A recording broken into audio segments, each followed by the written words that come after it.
All the class 8 students of St. Michael's Academy, welcome to online physical science class. Today I am discussing the second part of current electricity.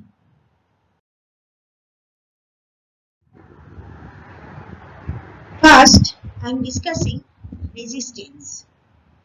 Resistance is the physical property of a substance because of which it opposes the flow of current, that is, electrons. Resistivity is the physical property of a particular substance which is having particular dimensions. Resistance is a measure of the opposition to current flow in an electrical circuit. Resistance is measured in ohms, symbolized by the Greek letter omega. Sign is there. Ohms are named after George Simon Ohm. 1784 to 1854, a German physicist who studied the relationship between voltage, current, and resistance. There are four different factors which affect resistance. First one, the type of material of which the resistor is made. Second one, the length of the resistor, that is L in the diagram. Third one, the thickness of the resistor, that means A in the diagram. The temperature of the conductor, that means T. Now see the diagram. This is a material. Which material I have not yet mentioned. So the kind of material. Here L is equal to length, already shown by arrow. A is equal to actually area of cross section. That means the two portion, circular portion area, and the temperature T obviously. So R is equal to, that means resistance is equal to rho. This is not P. This is called rho. R-H-O, rho. Rho into L by A. In rho is called resistivity.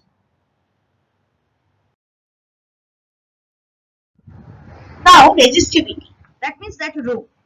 The resistivity is the resistance offered by a conductor having unit length and unit area of cross section. See this formula from the diagram. R is equal to rho into L by A, where rho is equal to resistivity, L length, and A cross sectional area. Already just now I have discussed. If L will be 1 and A will be 1, that means length will be unit, and suppose 1 meter or 1 centimeter, and A is equal to 1 centimeter square or 1 meter square, then R is equal to rho. The unit of resistivity of ohm meter. The unit of resistivity is ohm meter or ohm centimeter. One in CGS, another one is SI. The formula is rho is equal to R into A by L. Please see, if you have to find out the value of rho, then if you will do the cross calculation actually.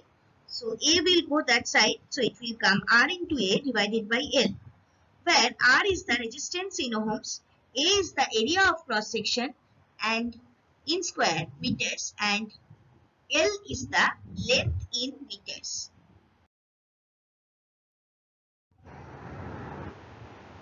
Now, what is Ohm's law? It's a very important question. Ohm's law states that the current through a conductor between 2 points is directly proportional to the voltage across the 2 points.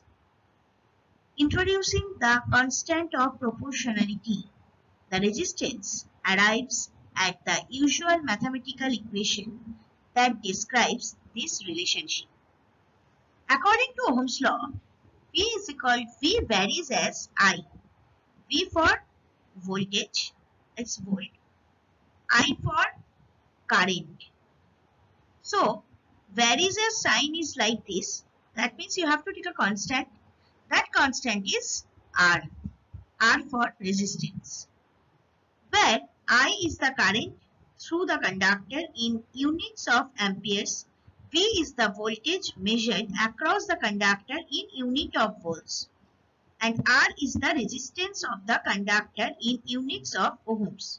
More specifically, Ohm's law states that the R in this relation is constant, independent of the current. Independent means not dependent on current. That means I. Now see the diagram. Ohm's law. I is equal to V by R. That means electric current is equal to voltage by resistance. It's a very important equation.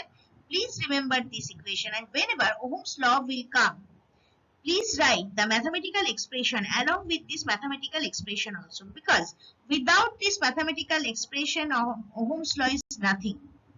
You will not get full marks. Now, another law is in your syllabus, that is Joule's law.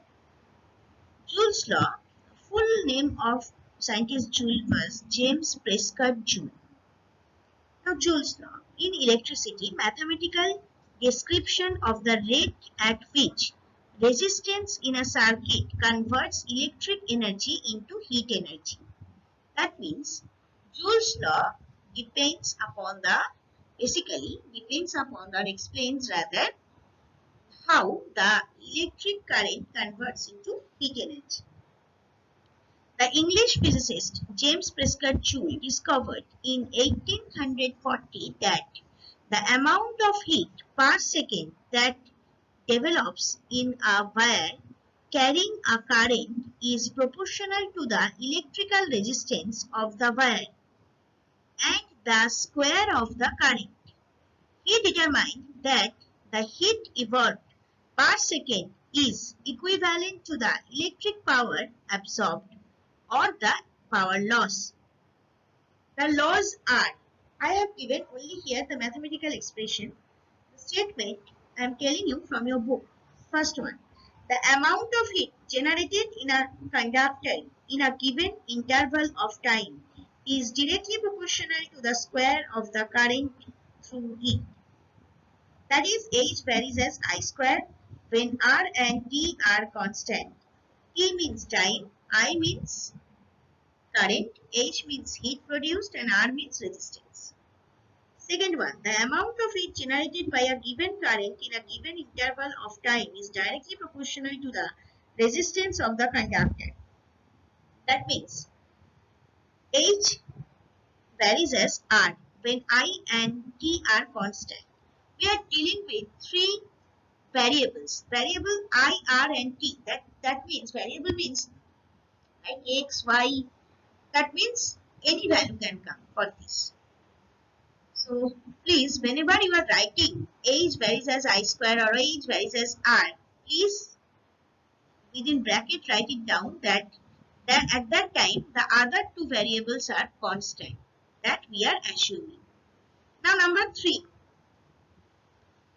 The amount of heat generated in a conductor by a given current is directly proportional to the time of flow of current. That means H varies as T when I and R are constant. Combining these three will get H varies as I square RT. Varies as sign again, so that you have to take a constant. This constant here is K. Please don't change the alphabet of the constant. It's not like that from your mind. Any constant you can take. No, it is specific constant. Scientists has decided it. So don't change this alphabet. H is equal to K into I square RT, where K is a constant. Therefore, value actually K is equal to 1 by J. J for Joule. You know Joule is a unit. So H is equal to 1 by J into I square RT we can write.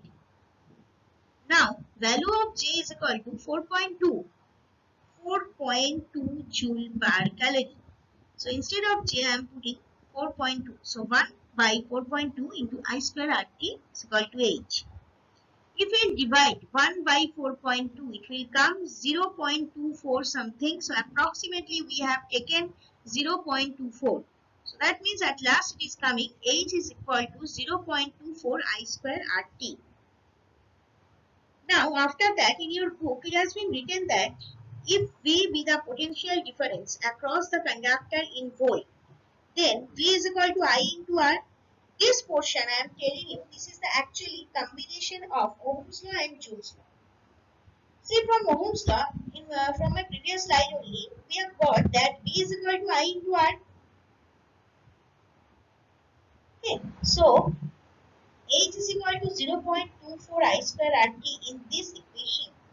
If I will put the value of R from this equation, V is equal to I into R. That means R is equal to V by I. If I put this value, so it will come H is equal to 0.24 V into I into T. Or else, if I will put the value of I from the equation V is equal to I into R, that means I is equal to V by R, then only we will get H is equal to 0.24 V square T by R. Hope so you have understood. If you have not understood, my email ID is there. Please mail me. We are going to discuss the heating effect of Joule's law, the application of Joule's law. First example that we can take, that is incandescent bulb, electric bulb. The incandescent bulb works on the principle of incandescence. Now, what is incandescence? Why it is called incandescence? A general term meaning light produced by heat. So, where light is produced by heat, that terminology actually is incandescence. This type of bulb is called incandescence bulb. Actually, yellow color bulb, white color bulb, but yellow color light is coming out. I think you have seen this because now the LED is type of bulb is coming generally. But apart from this, actually this is the oldest version of the lamp. In an incandescent type of bulb, an electric current is passed through a thin metal filament, heating the filament until it glows and produces light. Please see the diagram. This type of bulb we are talking about. Here energy input or electrical energy and energy output at the time of output processing. After processing, at the time of energy output, light energy is coming. So here electrical energy is converting into light energy. So this is a diagram of electrical lamp. One more thing I want to say. Here the filament. This filament is made by tungsten. Symbol is W, capital W. Why this is made by only tungsten? Because the boiling point or melting point of this particular tungsten is very high. Because here heat is produced and light is also produced, so that means it will not melt. That's why particularly this thing only made by tungsten. See the ring like this wire. This is actually tungsten or filament.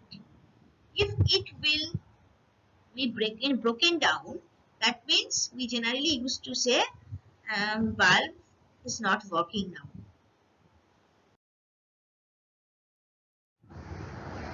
Now I am going to discuss electric heater, that is another important application of heating effect of Joule.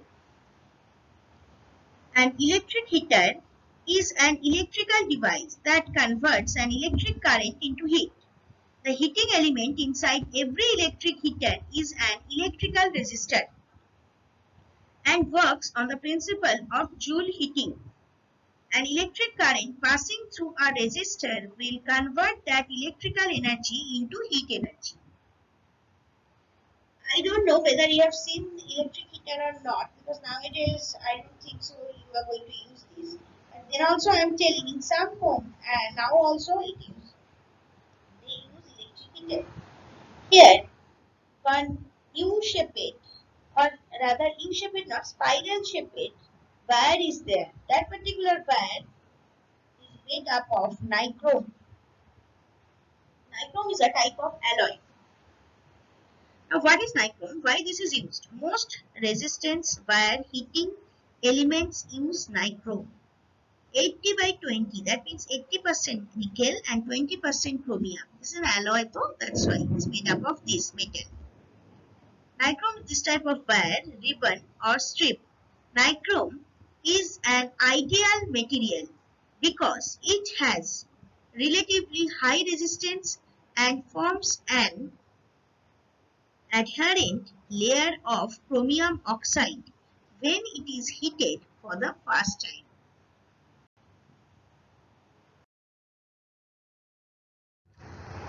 Now, magnetic effect of current has been described by Oersted. Oersted was also a scientist. Now, Oersted's experiment, what is this? Oersted's experiment that when an electric current is passed through a conducting wire, a magnetic field is produced around it. If a compass needle is placed in the vicinity of the current carrying wire, that means within the range of the current carrying wire, needle of the compass is found to deflect in a definite direction. Oersted's rule: the right palm of your hand obviously is so placed that the current carrying wire lies in between the palm and the needle, and the palm must always face the wire.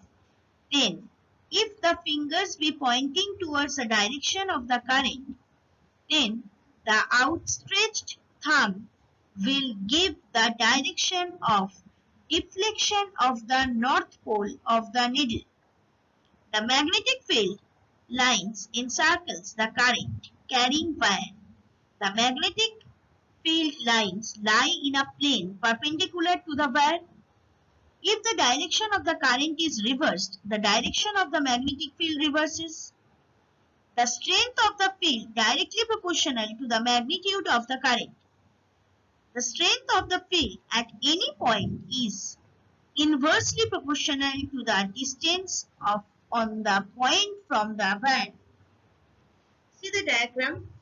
First, from the battery, we have made a circuit. Switch open. No current is flowing. So that particular magnetic needle, red and blue color, so just pressing a north direction. Now current is flowing. That means switch is closed. So that means circuit is closed. So current is flowing in that direction. Direction given by arrow. So deflection of beneath the wire. Deflection of that particular magnetic needle in that way. North pole is going that side. Now in the last diagram, here also current is flowing, but direction has been changed. That's why deflection of the magnetic needle in the opposite direction. For any doubts or queries, please email me at shudeshnavan.sma@outlook.com.